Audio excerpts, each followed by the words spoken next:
Subscribe कीजिए student point academy channel को और बेल आइकन को दबाइए स्टडी से रिलेटेड वीडियो सबसे पहले देखने के लिए।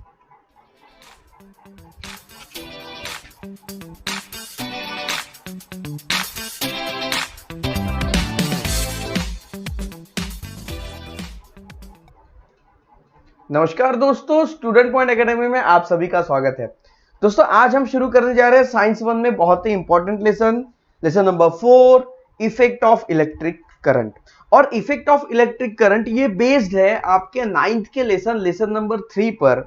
और मैं एक बार चाहूंगा कि इस लेसन पर आने से पहले एक बार आप उस लेसन को एक बार लाइटली रिकॉइल करके देखिए, एक बार उसका हल्का सा रिवीजन कीजिए। ओके, उसके बाद ही इस लेसन पर आइए। और वैसे मैं तो थोड़ा सा बेसिक इसका लूंगा ही, और कुछ बेसिक बातें इस लेसन से रिलेटेड पहले हम बताएंगे। जिस तरह से आप हेडिंग पर देख रहे हैं, lesson number 4, effect of electric current, introduction and energy transfer in an electric circuit. तो यहां पर हम क्या करने वाले हैं, इंट्रोडक्शन और साथ में सर्किट जो होती है, सर्किट डायग्राम, उस पर जो एनर्जी ट्रांसफर कैसे होती है, ये दोनों टॉपिक पर यहां पर हम बात करने वाले हैं। तो फ्रेंड्स आइए शुरू करते हैं। तो स्टूडेंट्स, अगर आप हमारे चैनल पर नए हैं या फिर आपने इस चैनल को अभी तक सब्सक्राइब नहीं किया तो प्लीज सब्सक्राइब अवर चैनल और बेल आइकन को दबाना ना भूलें, ताकि हमारे वीडियोस के सारे अपडेट और नोटिफिकेशन आपको मिलते रहे। इसके पहले के जो 3 चैप्टर है वो अपलोड हो चुके हैं, आप चाहे तो प्लेलिस्ट में जाकर चेक कर सकते हैं। हमारी 10th साइंस 1 की एक ही प्लेलिस्ट बनी है, उस एक प्लेलिस्ट में ही आपको साइंस 1 के लेसन 1 से लेकर सारे लेसन के जैसे जैसे वीडियोस अपलोड होते रहेंगे वो सब एक ही प्लेलिस्ट के अंदर मिलेंगे। इसलिए आपको कंफ्यूज होने की जरूरत नहीं, आप सिर्फ एक ही सिंगल प्लेलिस्ट देखिए साइंस 1 की, हमारे चैनल की, आपको उसके अंदर साइंस के सारे वीडियोस मिलेंगे। So students, lesson number 4, effect of electric current, इसमें हम करने वाले हैं, मतलब देखने वाले energy transfer in electric circuit, जो ये पहला टॉपिक है। ओके, उसके बाद दूसरा टॉपिक है heating effect of electric current, और तीसरा है magnetic effect of electric current. और ये लेसन बड़ा ही इंटरेस्टिंग और बहुत बढ़िया है। और इस लेसन को शुरू करने से पहले आते हैं हम थोड़ा सा फ्लैशबैक पर, ओके, और रिकॉइल करेंगे, रिवीजन करेंगे इस लेसन का। तो इसे रिवाइज करवाने के लिए मैंने कुछ इंफॉर्मेशन यहाँ पर लिख कर रखी है। तो आइए चलते हैं introduction effect of electric current पर। तो देखिए स्टूडेंट्स, जो चार्ज होते हैं, ओके, करंट में हम बात करने वाले चार्ज के बारे में। करंट में 2 चार्ज होते हैं, एक होता है पॉजिटिव चार्ज और एक होता है negative charge. Okay, positive charge, negative charge, और एक न्यूट्रल होता है जिसे हम जीरो चार्ज कहते हैं। ओके, क्या कहते हैं, जीरो चार्ज। ओके, तो यहां पर देखिए अट्रैक्शन देखिए, जिस तरह से मैग्नेट में अट्रैक्शन होता है, 2 मैग्नेट ओके आपस में लीजिए तो अट्रैक्ट भी होते हैं, रिपेल भी होते हैं। उसी तरह से चार्ज अट्रैक्ट भी होते हैं, रिपेल भी होते हैं। तो देखिए, unlike charge attract each other. अगर हम बात करें, जैसे मान लीजिए एक पॉजिटिव है और एक निगेटिव है, 2 चार्ज है, तो ये आपस में अट्रैक्ट हो जाएंगे। ओके, ये आपस में एक दूसरे से चिपक जाएंगे, अट्रैक्ट हो जाएंगे। पर यही अगर सेम चार्ज है, मतलब मान लीजिए मैंने दोनों प्लस चार्ज ले लिए और इन्हें चिपकाने की कोशिश की, तो नहीं चिपकेंगे, ये क्या हो जाएंगे, आपस में एक दूसरे से दूर दूर भाग जाएंगे। ओके, उसी तरह से अगर हम निगेटिव चार्ज, दोनों निगेटिव चार्ज को आपस में चिपकाने की कोशिश करेंगे तो ये आपस में नहीं मिलेंगे, ये भी अलग अलग हो जाएंगे। ओके, ये भी जो है अलग अलग हो जाएंगे, ये रिपल्शन शो करेंगे। ओके, अलग अलग हो जाएंगे। बात को समझिए, ध्यान में रखिए। जो like charge repel to each other, unlike charge attract to each other. Okay, उसके बाद देखिए स्टूडेंट्स, कुछ हम एटम्स की बात करते हैं। तो देखिए, जिस तरह से इलेक्ट्रिक करंट होते हैं, तो इलेक्ट्रिक करंट के अंदर भी एटम्स, जैसे मैटर्स में एटम्स होते हैं, वैसे इलेक्ट्रिक करंट में भी एटम्स होते हैं। तो इलेक्ट्रिक करंट में एटम कैसे होते हैं, मान लीजिए एक रॉड है। ओके, ये रॉड है, ये रॉड कैसे बनी है, छोटे छोटे एटम से मिलकर बनी है। तो ये जो एटम्स है, इस एटम्स के अंदर क्या है, इलेक्ट्रॉन है। ओके, इस एटम के अंदर क्या है, प्रोटॉन, न्यूट्रॉन और इलेक्ट्रॉन है, जो इलेक्ट्रिक करंट फ्लो करने के लिए हमारी मदद करते हैं। ओके, इलेक्ट्रिक करंट फ्लो करने में मदद करते हैं। तो यहां पर देखिए स्टूडेंट्स कि हम बात करेंगे एटम्स की। एटम देखिए, जो सर्किट होता है, इलेक्ट्रिक डायग्राम में सर्किट होता है, वो पॉजिटिव भी होता है और निगेटिव भी होता है। तो एक्चुअली होता क्या है कि जो इलेक्ट्रॉन है, इलेक्ट्रॉन पॉजिटिव से लेकर निगेटिव की ओर फ्लो करते हैं। मान लीजिए ये जो यहां पर एटम बना है इसे हम पॉजिटिव लेते हैं और इसे हम निगेटिव लेते हैं। ओके, तो होगा क्या कि इसके इलेक्ट्रॉन निकलकर यहां तक जाएंगे, पर यहां पर जो हेडिंग आप देख रहे हैं वो देख रहे हैं हाउ एटम्स। ओके, यहां पर atoms, okay, how atoms are positive और निगेटिव। एटम्स पॉजिटिव और निगेटिव कैसे होते हैं ये सबसे पहले समझना जरूरी है। ओके, कि देखिए कोई एक एटम पॉजिटिव और वो निगेटिव कैसे हो सकता है। तो देखिए स्टूडेंट्स, यहां पर जितने इलेक्ट्रॉन है, इलेक्ट्रॉन मतलब क्या होता है, निगेटिव, निगेटिव चार्ज, और प्रोटॉन मतलब क्या होता है, positive charge. Okay, electron negative charge, proton positive charge. तो यहां पे जितने इलेक्ट्रॉन है न्यूक्लियस में उतने ही प्रोटॉन है। ओके, तो अब यहां पर देखिए कितने इलेक्ट्रॉन है, 2, और ये आ गया 8, और यहां पे 12। टोटल कितने इलेक्ट्रॉन है, यहां पर 12 इलेक्ट्रॉन है। ओके, और प्रोटॉन भी कितने होंगे स्टूडेंट्स, यहां पर प्रोटॉन भी कितने होंगे, प्रोटॉन भी यहां पर 12 ही होंगे, 12 प्रोटॉन पॉजिटिव चार्ज। अब यहां पर देखिए स्टूडेंट्स, प्रोटॉन इलेक्ट्रॉन दोनों मिलके ये क्या हो गया, 0, +12 -12 मतलब क्या हो गया, 0। ओके, तो जो एटम्स होता है वो न्यूट्रली 0 होता है। ओके, नो चार्ज, एटम में न्यूट्रल, जो एटम जो होते हैं वो न्यूट्रल होते हैं, उनमें कोई चार्ज नहीं होता है। पर जब ये रिएक्ट करते हैं, ओके, तो होगा क्या कि ये है मेटल्स। ओके, और मेटल की एक टेंडेंसी होती है इलेक्ट्रोपॉजिटिविटी की, वो इलेक्ट्रॉन को लूज करते हैं। तो जैसे ही ये यहां से 2 इलेक्ट्रॉन, देखिए यहां पर 2 इलेक्ट्रॉन ज्यादा है, यहां पर आउटर मोस्ट ऑर्बिट में 2 इलेक्ट्रॉन कम है, तो ये क्या करेगा, अपने 2 इलेक्ट्रॉन यहां दे देगा। ओके, अपने ये 2 इलेक्ट्रॉन यहां दे देगा। अब यहां पर आने से पहले, इलेक्ट्रॉन यहां पे लगाने से पहले मैं एक और बात बता कर लूं, यहां पर देखिए यहां पर भी प्रोटॉन है और यहां पर भी इलेक्ट्रॉन है। तो यहां पर टोटल कितने इलेक्ट्रॉन है, यहां पर 8 इलेक्ट्रॉन है, 8 निगेटिव चार्ज। और पॉजिटिव चार्ज भी कितने हैं, पॉजिटिव चार्ज भी यहां पर 8 ही है, 8 negative charge, 8 positive charge. Okay, अब यहां पर ध्यान में रखें, कि यहां से 2 निगेटिव चार्ज यहां पर आ गए। तो 2 निगेटिव चार्ज आ गए, तो निगेटिव चार्ज कितने हो गए, 10। ओके, और पॉजिटिव चार्ज 8 ही रह जाएंगे। ओके, अब यहां पर देखिए स्टूडेंट्स, यहां पर पॉजिटिव चार्ज 12 है, निगेटिव चार्ज भी 12 है, तो यहां से निगेटिव चार्ज 2 निकल जाएंगे। तो पॉजिटिव चार्ज है 12, निगेटिव चार्ज 2 निकल गए, बचे कितने, 10। तो यहां पर इसका आंसर क्या आएगा, +2। ओके, और इसका आंसर क्या आएगा, इसका आंसर क्या आएगा, 10 माइनस, ओके, यहां पर 8 माइनस 10, ओके, यहां पर आ जाएगा -2। ओके, तो यहां पर देखिए ये यहां पर इस एटम में निगेटिव चार्ज ज्यादा हो गए, इस एटम में पॉजिटिव चार्ज ज्यादा हो गए। ओके, तो ये एटम पॉजिटिव हो गया और ये हो गया निगेटिव। तो बात यहां पर ध्यान में रखना है, मुझे बस ये बताना था कि एटम पॉजिटिव और निगेटिव कैसे होते हैं। ओके, क्योंकि यही बातें हमें इलेक्ट्रॉन्स जब ट्रांसफर होते हैं उस समय ध्यान में रखना है। उसके बाद चार्ज ऑफ 1 इलेक्ट्रॉन, जो इलेक्ट्रॉन्स होते हैं उसमें से एक इलेक्ट्रॉन का जो चार्ज होता है, उसका चार्ज होता है 1.6 multiply by 10⁻⁻19 coulomb. Okay, coulomb क्या है, कूलम एक साइंटिस्ट है जिन्होंने चार्ज, इलेक्ट्रॉन के चार्ज पर बहुत सारे एक्सपेरिमेंट किए, तो उनके ऑनर में, उनका नाम पर ये चार्ज जो था, इलेक्ट्रॉन के चार्ज को उनके नाम पर, उनके ऑनर पर उनकी जो यूनिट है वो दी गई। तो चार्ज ऑफ 1 इलेक्ट्रॉन, एक इलेक्ट्रॉन का चार्ज होता है 1.6 मल्टीप्लाई बाय 10⁻⁻19 कूलम, जो बहुत बहुत बहुत बहुत बहुत ही छोटा होता है। ओके, तो आपको ये बात समझ में आ गई कि एटम पॉजिटिव और निगेटिव कैसे होते हैं। उसके बाद आते हैं पोटेंशियल डिफरेंस पर, कि पोटेंशियल डिफरेंस क्या है। पोटेंशियल डिफरेंस बताने से पहले मैं सबसे पहले आपको एक बात बता दूं। यहां पर देखिए हम एक एग्जांपल लेते हैं, यहां पर एक वाटर टैंक है।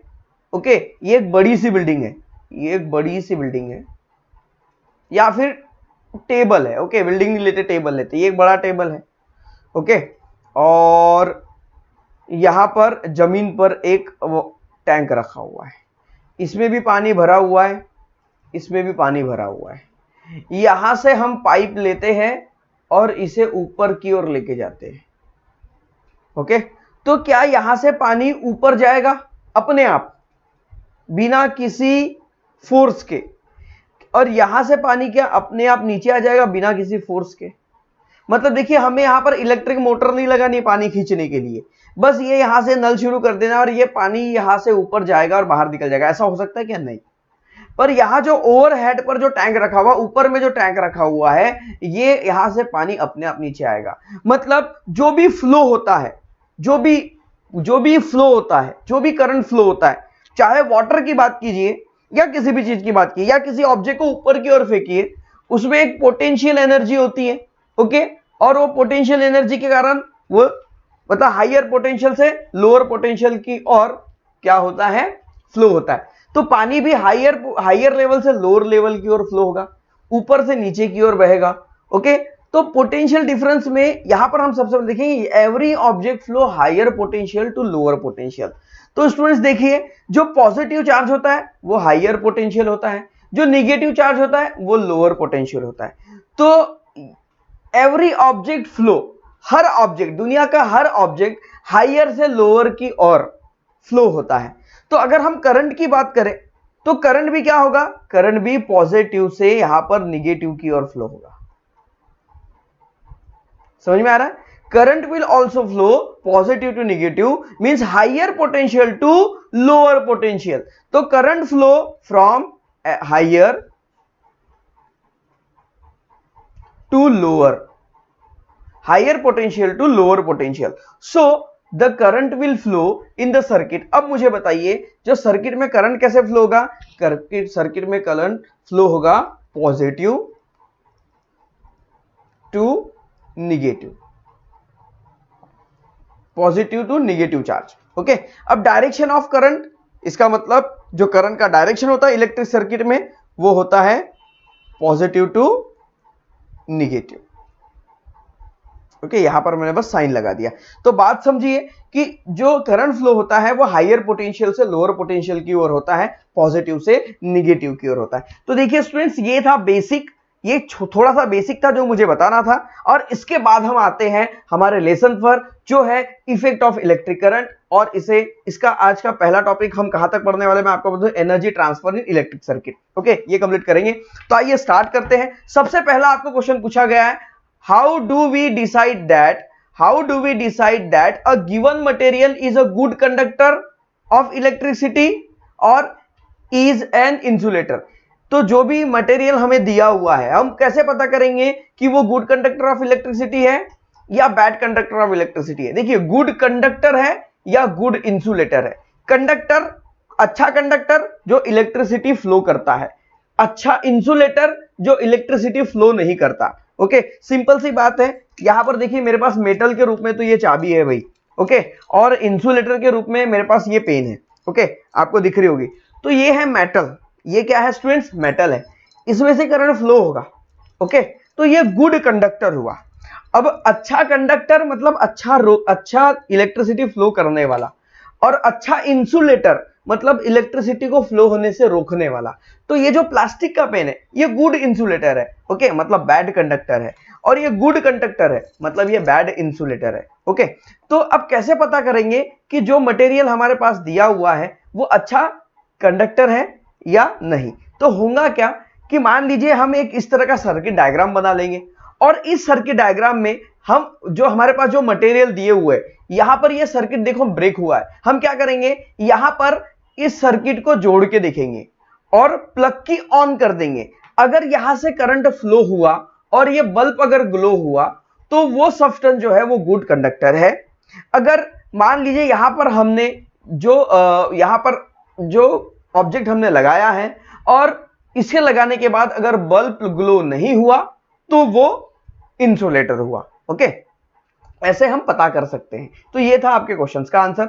सेकंड है, iron is conductor of electricity. Iron मतलब लोहा, ओके, मेटल है, ये क्या है, इलेक्ट्रिसिटी को कंडक्ट करता है।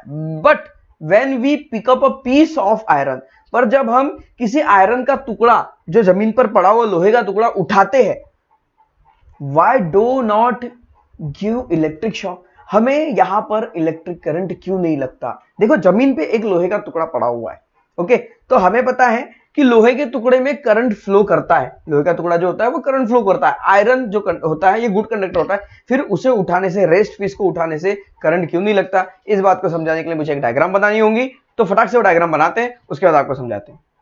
तो स्टूडेंट्स, इसे समझाने के लिए हमने बना ली यहाँ पर एक बढ़िया सी डायग्राम, और एक नहीं इसे दो डायग्राम बनाइए। तो अब ये जो डायग्राम है, इसे डायग्राम मत समझिए, मान लीजिए ये एक लोहे की रॉड है, आयरन रॉड है, और इस आयरन रॉड में अभी कोई भी निगेटिव पॉजिटिव टर्मिनल यहां पर अटैच नहीं हुआ है। तो ऐसे समय में क्या होता है कि जब कोई आयरन का पीस अगर रेस्ट में पड़ा है तो उसके अंदर इलेक्ट्रॉन एटम्स जो होते हैं, इलेक्ट्रॉन अभी भी मौजूद होते हैं, पर ये होता क्या है, ये रैंडमली मूव करते रहते हैं, ये एक लाइन में मूव करते नहीं होते। जैसे मान लीजिए स्कूल की बेल बजती है, रिसेस होती है, और सारे के सारे बच्चे इधर उधर रैंडमली भागने में लगे रहते हैं। ओके, कोई ऐसा लाइन से नहीं रहता। तो ये कोई इधर जा रहा है, कोई ये इधर जा रहा है, कोई इधर जा रहा है, कोई इधर जा रहा है, ये कोई भाई इधर जा रहा है, ये कोई इधर जा रहा है, कोई इधर बह रहा है, कोई उधर घूम रहा है, कोई ऐसे जा रहा है, कोई वैसे जा रहा है। ओके, तो ये रैंडमली घूमते रहते हैं, ऐसे आपस में ऐसे ऐसे इधर उधर रैंडमली घूमते रहते हैं। ओके, और रैंडमली घूमते रहते हैं, आपस में इधर उधर खेलते रहते हैं, घूमते रहते हैं, इनमें कोई फर्क नहीं पड़ता। ओके, ये घूमते रहते हैं बस। तो एक्चुअली होता क्या है, क्योंकि ये अभी ये रेस्ट पेस में है, और रेस्ट में होने के कारण ये इस तरह से घूमते रहते हैं। अब जैसे ही क्या होता है कि स्कूल की जो बेल बजती है, और बेल बजती है प्रेयर की बेल, और प्रेयर की बेल जैसे ही बजती है, ट्रिंग, सारे के सारे बच्चे एक लाइन में खड़े शुरू हो जाते हैं। क्यों? क्योंकि उनके पीछे एक फोर्स लग गया है। कौन सा? प्रेयर करने वाला। तो भाई यहां पर भी एक फोर्स लग जाता है। मान लीजिए इसे पॉजिटिव निगेटिव टर्मिनल से जोड़ दिए, ओके, पॉजिटिव निगेटिव से जोड़ दिए, तो करंट जो है पॉजिटिव से निगेटिव की ओर फ्लो करना शुरू हो जाएगा। मतलब यहां इसके अंदर जो इलेक्ट्रॉन रैंडमली मूव कर रहे हैं वो एक लाइन में लग जाएंगे और फ्लो करना शुरू कर देंगे। तो जब ये एक लाइन में लगेंगे और फ्लो करेंगे, ओके, तो ही इसके अंदर करंट फ्लो होगा और उसके बाद हमें शॉक लगेगा। अब दो चीजें, इलेक्ट्रिक शॉक लगता क्यों है, ये भी बात मैं आपको बता दूं। इलेक्ट्रिक करंट हमें क्यों लगता है, क्योंकि यहां पर तो पता नहीं, शायद आपके बुक में नहीं दिया, पर इलेक्ट्रिक करंट क्यों लगता है, why we get an electric shock, सबसे पहले हम उसे बता दें। तो होता क्या है कि मान लीजिए ये जमीन है, इस पर हम खड़े हैं, ओके, इस पर हम खड़े हैं, काफी लंबा लड़का बन गया ये। तो ये जमीन है और इस जमीन के ऊपर एक लड़का खड़ा है, ओके, जिसके पैर में अभी चप्पल है, शूज है, जो भी है। अब इसके हाथ में एक वायर दे देते हैं और इसमें पॉजिटिव निगेटिव एक करंट फ्लो करना शुरू कर देते हैं। तो ये क्या होगा, इस वायर से करंट इसकी बॉडी में जाएगा और इसकी बॉडी में जाने के बाद इसकी बॉडी में पूरा फैल जाएगा। पर होगा क्या, अभी इसने इंसुलेटर पहने हुए हैं, मतलब चप्पल पहने हुए, और ये जो करंट है इसके बॉडी में ही रहेगा, तो इस सिचुएशन में इसे शॉक नहीं लगेगा। पर जैसे ही इसने, अब मान लीजिए चप्पल नहीं पहने हैं, ये खुले पैर घूम रहा है, और इसके हाथ में अगर एक तार दे दी जाए जिसे पॉजिटिव निगेटिव से जोड़ दिया गया है और इसमें अगर करंट फैल रहा है, तो क्या होगा कि ये करंट इसके बॉडी में पूरा फैल जाएगा, और फैलने के बाद इसके पैर के थ्रू ये करंट जमीन के अंदर चला जाएगा। तो जाते समय क्या होगा कि यहां से करंट रिसीव होगा और यहां से पास होगा, तो पूरे बॉडी के अंदर ये जो इलेक्ट्रॉन्स होते हैं ना, ये इलेक्ट्रॉन जो है करंट कैसे फ्लो करते हैं पता है, ये इलेक्ट्रॉन आपस में वाइब्रेट होते हैं, मतलब ये अपनी जगह से हिलेगा। मतलब ऐसा समझिए कि ये जो रेड वाला है ये यहाँ पे अपनी जगह वाइब्रेट होगा, और ये रेड वाला यहाँ पर है, ये अपनी जगह वाइब्रेट होगा। तो एक पोजीशन क्या आएगी, ये आपस में एक दूसरे से टकराएंगे, मतलब ये इधर आएगा, यहां से चार्ज लेके इसको देगा, ये इधर नहीं जाएंगे, ये आपस में वाइब्रेट हो गए, और ये वाइब्रेट होने के कारण ये आपस में इस तरह से, देखिए ऐसे ऐसे ऐसे ऐसे ऐसे ऐसे ऐसे ऐसे ऐसे ऐसे वाइब्रेट होते हुए टकराते जाएंगे। तो इनके अंदर एक वाइब्रेशन होता है, जब भी करंट लगता है तो देखना बॉडी पूरी वाइब्रेट हो जाती है, ऐसे हिलने लगती है। तो ये जो करंट है, ये यहां पर करंट जो होगा ये सर्किट कंप्लीट करेगा, जिसके कारण हमें इलेक्ट्रिक शॉक लगेगा। ओके, थोड़ी सी ज्यादा बातें हो रही है पर डिटेल में समझेंगे। ओके, स्टार्टिंग की है, फिर भी अभी 19 मिनट हो गए हैं, पर ऐसा मत समझिए, हम जब शुरू करते हैं तो हम टाइम नहीं देखते, हम शुरू करते हैं कि हमें मतलब जो टॉपिक आपको जो मैसेज देना है वो हम कंप्लीटली दे, अच्छे से दे। ओके, तो अब देखिए, we have learn in earlier standard about the static electricity. हमने स्टैटिक इलेक्ट्रिसिटी के बारे में पिछली क्लास में पढ़ा है। क्या होता है स्टैटिक इलेक्ट्रिसिटी? एक स्केल ले लिया, ओके, और सर पे रब कर लिया, और जो छोटे छोटे कागज के टुकड़े होते हैं उसके पास लेके गए, वो चिपक गए। ये होती है static electricity. We perform various experiment regarding negatively and positively charge object. Negative positive charge object पर भी हमने बहुत सारे एक्सपेरिमेंट किए थे। मैं फिर से बोलूंगा, तीसरा लेसन पढ़ के देखिए, ओके, 9th स्टैंडर्ड का। The reason behind the object become positive and negative charge is the transfer of negative charge particle from one object to another। इसके पहले मैंने जो बताया था कि कोई भी ऑब्जेक्ट पॉजिटिव और निगेटिव चार्ज कैसे होता है। एक एटम अपने निगेटिव चार्ज छोड़ के वो पॉजिटिव बन जाता है और अपने निगेटिव चार्ज दूसरे को देके उसको निगेटिव कर देता है। ओके, तो ये हमने पिछले स्टैंडर्ड में पढ़ा था। ओके, और हमने we also studied about electric current के बारे में भी हमने पढ़ा था। In this chapter we will study about the electric current flowing through conducting wire. इस चैप्टर में जो कंडक्टिंग वायर होता है उसके थ्रू इलेक्ट्रिक करंट कैसे फ्लो होगा, इसके बारे में हम पढ़ने वाले हैं। And electric current flowing through resistor, जो रेजिस्टर होता है, इलेक्ट्रोमैग्नेटिक इंडक्शन और इलेक्ट्रिक मोटर और जनरेटर। देखिए, जो रजिस्टर होता है मतलब एक सर्किट होता है, सर्किट डायग्राम होता है। नेक्स्ट पेज में आपको दिखाते हैं, ये सर्किट डायग्राम है। इस सर्किट डायग्राम में ये जो आर दिख रहे हैं ना, ये रजिस्टर शो कर रहा है, ये रजिस्टर इसमें लगा हुआ है। तो जो करंट फ्लो होता है रजिस्टर में, वो किस तरह से फ्लो होता है वो इस चैप्टर में पढ़ेंगे। उसके बाद इलेक्ट्रोमैग्नेटिक इंडक्शन के बारे में पढ़ेंगे, इलेक्ट्रिक मोटर के बारे में पढ़ेंगे और जनरेटर के बारे में पढ़ेंगे। ओके, उसके बाद आइए observe and discuss. What do you observe in the following picture. ये नीचे जो पिक्चर्स आपको दिख रही है, इस पिक्चर में आप क्या ऑब्जर्व कर रहे हैं। And which effect of electric current do you find, और इसमें कौन सा इफेक्ट ऑफ इलेक्ट्रिक करंट दिख रहा है। तो देखिए स्टूडेंट्स, यहां पर हो क्या रहा है, ये है लैम्प, ये है लैम्प। लैम्प क्या कर रहा है, लैम्प जलेगा, लाइट निकलेगी और लाइट से हीटिंग होगी। तो ये क्या है, heating effect of electric current. उसके बाद ये देखिए, ये प्लग की लगा हुआ है, ये प्लग की लगा हुआ है और ये हीटर है। ओके, ये जल रहा है, इसमें भी heating effect of electric current. Okay, और जैसे यहां पर देखिए, यहां पर क्या है, यह फैन मूविंग हो रहा है, तो फैन इज मूविंग। तो फैन जब मूव होता है तो फैन में क्या होता है, फैन में मूव होता है, ये मशीन है, मशीन जब भी चलती है तो उसमें एक ही तरह का करंट फ्लो होता है, magnetic. Okay, magnetic effect of electric current. Okay, और यहां पर देखिए, ये डोर बेल है, प्लग की बटन दबाने से ही बेल बजना शुरू हो जाती है, ये भी magnetic effect of electric current ही है। ओके, अब आइए energy transfer in an electric circuit, जो कि पहला इस लेसन का पहला टॉपिक और बहुत इंपॉर्टेंट टॉपिक है। और इसे करने के लिए हमें एक एक्टिविटी दी है और इसके लिए लगने वाला है हमें conducting wire, electric cell, electric resistant, voltmeter, ammeter और प्लग की। आइए देखते हैं ये सब क्या है। देखिए क्या क्या दिया, क्या क्या लगने वाला है हमें। कंडक्टिंग वायर, तो ये जो है, ये बाउंड्री आपको दिख रही है, ये है भाई conducting wire.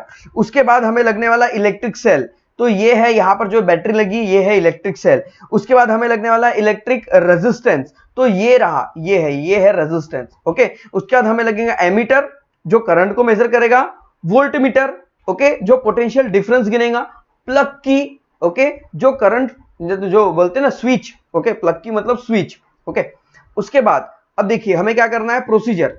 Connect the circuit as shown in accompanying figure 4.2, जो हमने देखा उस तरह से सर्किट कनेक्ट करना है। After taking the component with proper values, measure the current, वहां पे जो करंट हो रहा है, जो फ्लो हो रहा है, उस करंट को मेजर करके देखना है। Also measure the potential difference. Potential difference देखिए ए बी यहां पर दिया, मतलब ए, पॉइंट ए से लेकर पॉइंट बी तक का पोटेंशियल डिफरेंस क्या है वो भी हमें मेजर करना है, between two ends A and B. Okay, the potential at A higher than potential B as point A is connected to positive electrode of the cell and point B connected to negative electrode of the cell। देखो introduction में मैंने यही बताया था आपको कि जो positive होता है वो हायर पोटेंशियल वाला होता है, ओके, और जो निगेटिव होता है वो लोअर पोटेंशियल वाला होता है।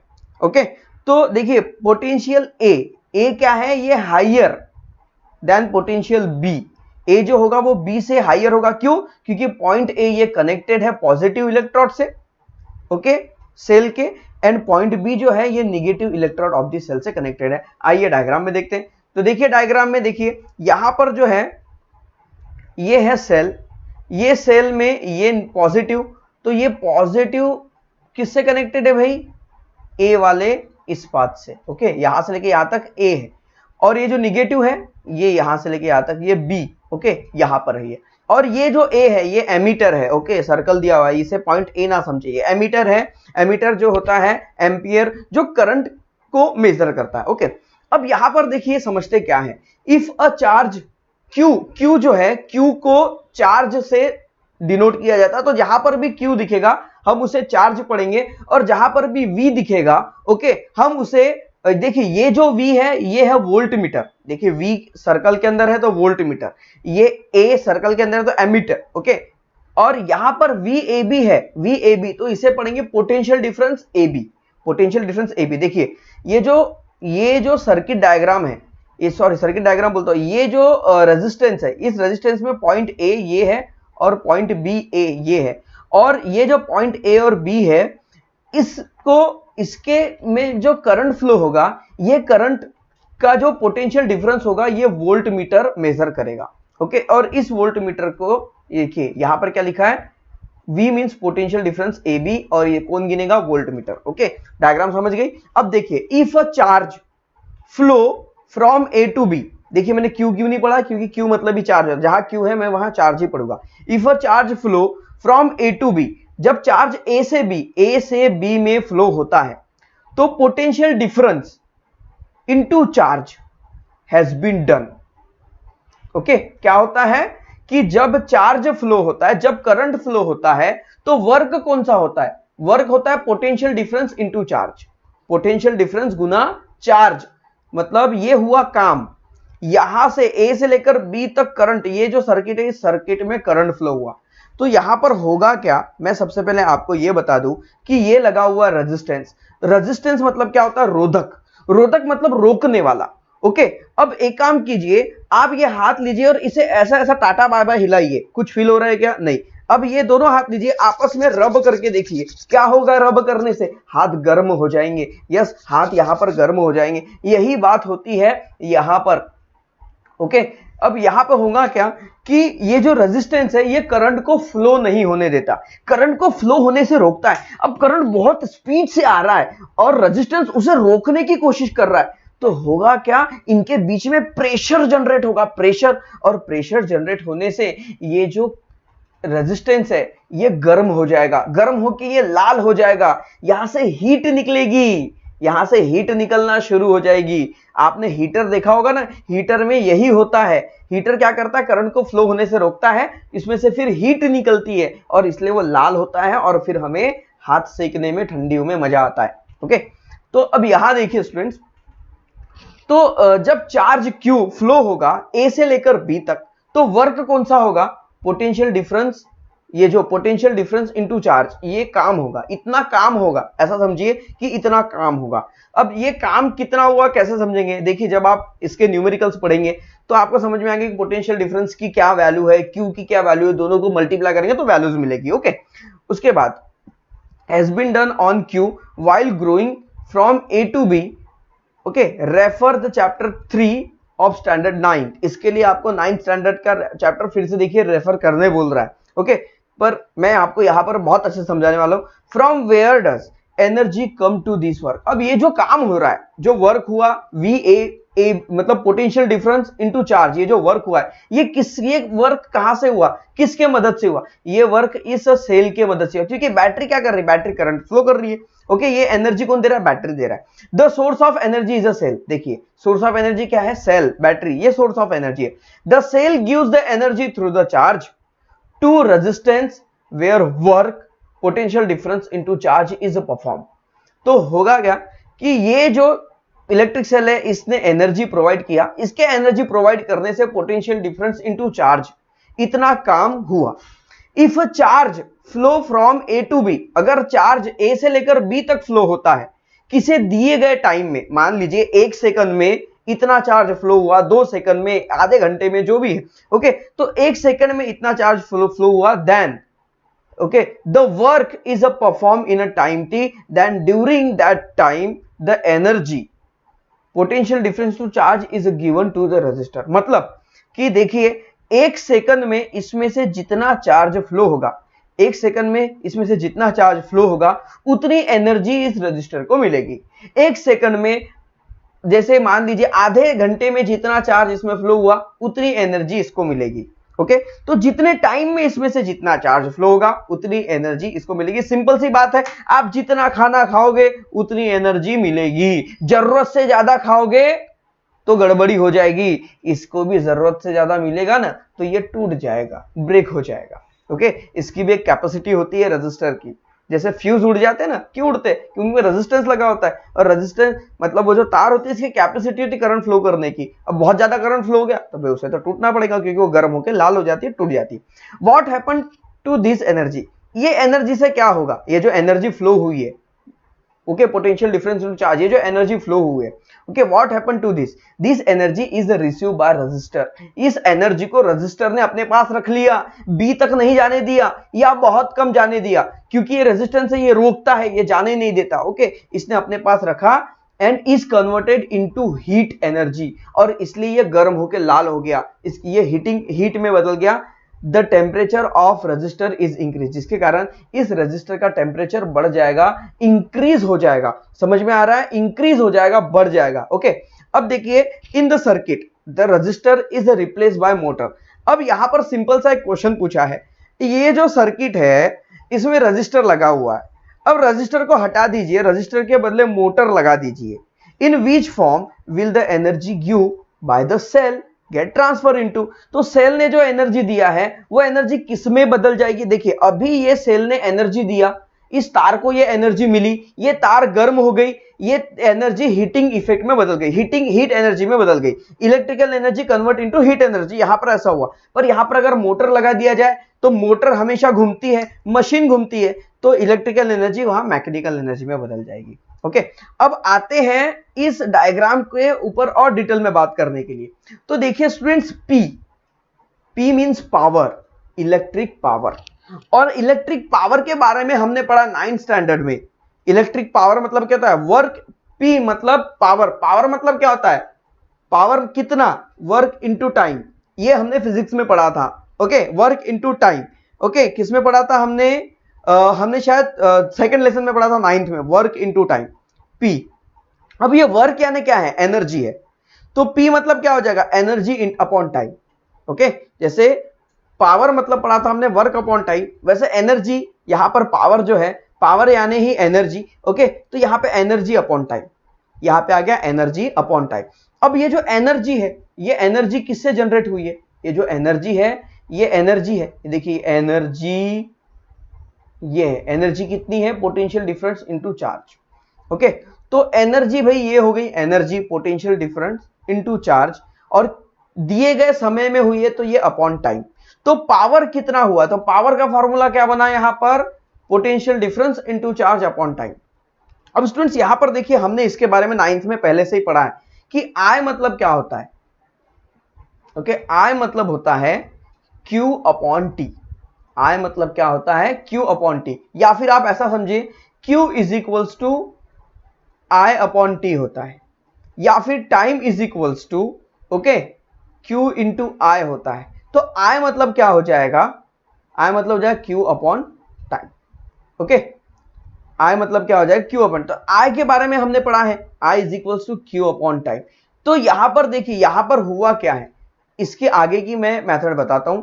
यहां पे आ गया V ए बी अपॉन, इसे वैसा ही छोड़ दिया, मल्टीप्लाई क्यू टी, और ये जो क्यू टी है, क्यू टी की वैल्यू क्या है?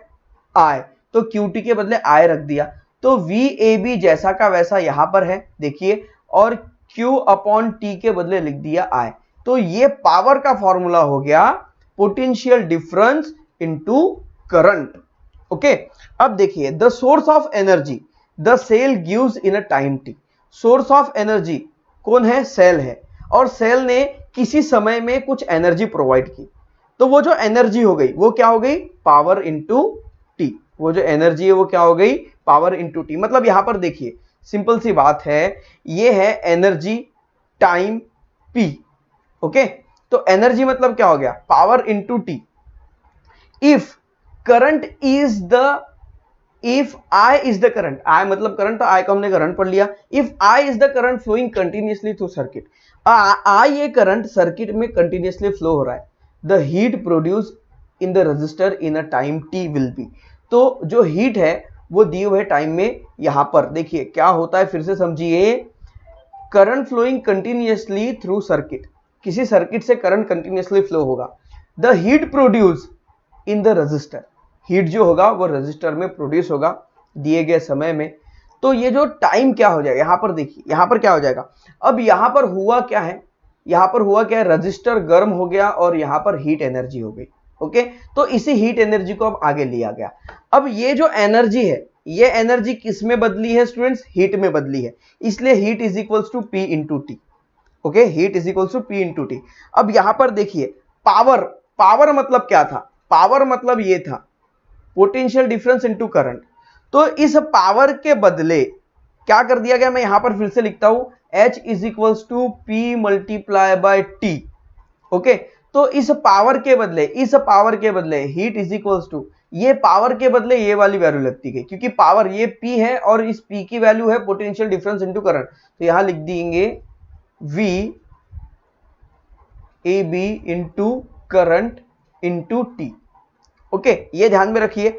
अब ओहम्स लॉ तो आपने पढ़ा होगा, ओहम्स लॉ के अकॉर्डिंग क्या होता है, पोटेंशियल डिफरेंस का मतलब होता है current into resistance, current into resistance, कितना करंट फ्लो हुआ और रेजिस्टेंस कितना था, दोनों का मल्टीप्लाई कर दो तो पोटेंशियल डिफरेंस मिल जाता है। तो अब यहां क्या करेंगे, पोटेंशियल डिफरेंस के बदले I इंटू आर रख देंगे। तो यहां पर देख दिए H इज इक्वल्स टू, इसके बदले, इसके बदले हम क्या, हमें क्या करना है, VAB के बदले रख देना है I इंटू आर, और ये है I और ये है इंटू टी। आगे जाके देखिए ये क्या हो जाएगा, I into I square multiply by r into t, r t. तो देखिए ये बन गया फॉर्मूला हीट का, I square into r t. देखिए heat is equals to I square, okay, heat is equals to, यहां पे देखिए heat is equals to I square into r t. यहां पे देखिए मैंने कैसे शॉर्ट में एकदम इजीली आपको समझा दिया, इधर में नहीं गया। ओके, अब आते हैं यूनिट ऑफ इलेक्ट्रिकल पावर पर। इलेक्ट्रिकल पावर की यूनिट, इसे कैसे देखेंगे, तो देखिए स्टूडेंट्स यहां पर हम फिर से डायग्राम में जाने वाले हैं। देखिए पोटेंशियल डिफरेंस, ओके, यहां पर पावर मतलब क्या है, पावर, पावर मतलब होता है, देखिए ऊपर फिर से आते हैं, पावर मतलब क्या है, पोटेंशियल डिफरेंस इनटू आई मतलब करंट। यहां पे भी वही लिखा है, potential difference is equals to I into power is equals to potential difference into current. अब ये जो पोटेंशियल डिफरेंस है, ये देखिए यहां पर V, ये ना ये पोटेंशियल डिफरेंस, और ये पोटेंशियल डिफरेंस जो है ये किससे गिना जाता है, यहां पे देखिए वोल्ट मीटर है। तो यहां पर हम क्या करेंगे, देखिए यहां पर समझिए, ये जो पोटेंशियल डिफरेंस के लिए है वोल्ट, और करंट, करंट गिनने के लिए एम्पियर, एमीटर लगाया जाता है। ये देखिए ये है एमीटर, जिसे एम्पियर गिना जाता है। ओके, तो करंट के लिए है एम्पियर। ओके, अब इसे छोड़ दीजिए, इस इक्वेशन को छोड़ दीजिए। अब मान लीजिए आपके पास एक वोल्ट है और एक करंट है। तो वोल्ट, वोल्ट मतलब क्या होता है, वोल्ट मतलब होता है जूल पर कूलम। ओके, तो 1 वोल्ट मतलब क्या होगा, 1 जूल अपॉन 1 कूलम, मल्टीप्लाई, यही वाला मल्टीप्लाई। और एम्पियर मतलब क्या होता है, coulomb upon second, coulomb per second मतलब होता है ampere, coulomb per second. Okay, मतलब एम्पियर होता है। तो 1 एम्पियर मतलब क्या होगा, 1 कूलम पर 1 सेकेंड। तो यहां पर देखिए कूलम से कूलम कैंसिल, बचा क्या, यहां पर बचा 1 joule 1 second. Okay, 1 joule 1 second is equals to हो जाएगा 1 watt. Okay, is equals to हो जाएगा 1 वैट। तो 10 यूनिट ऑफ इलेक्ट्रिकल पावर, जो इलेक्ट्रिकल पावर होती है उसकी यूनिट है, यूनिट क्या है, 1 watt. Okay, watt, watt is a unit. Okay, the unit of electrical power, देखिए यूनिट ऑफ इलेक्ट्रिकल पावर हमने देखा था, तो ये P के बारे में ही बात कर रहे थे हम। तो यूनिट ऑफ इलेक्ट्रिकल पावर यहां पर क्या हो गई, 1 वैट। सो अब यहां पे हमें ध्यान में रखना है, इफ जूल पर सेकेंड ऐसा रहा तो ये आ जाएगा 1 वैट। ओके, यहां पर ध्यान में रखिए। तो स्टूडेंट्स ये था आज का हमारा टॉपिक जिसमें हमने कंप्लीट किया इंट्रोडक्शन और energy transfer in electric circuit और साथ में सर्किट डायग्राम। इसके बाद का नेक्स्ट टॉपिक है heating effect of electric current and this topic we will study in the next part of the videos. तो स्टूडेंट्स ये टॉपिक आपको कैसा लगा और हमने जो बताया क्या ये इंफॉर्मेशन आपको जरूर समझ में आई? तो वीडियो को लाइक कीजिए और चैनल को सब्सक्राइब कीजिए और हमें कमेंट बॉक्स में जरूर बताइए कि आपको ये वीडियो कैसा लगा। तो मिलते हैं फ्रेंड्स नेक्स्ट वीडियो में, तब तक के लिए बाय बाय।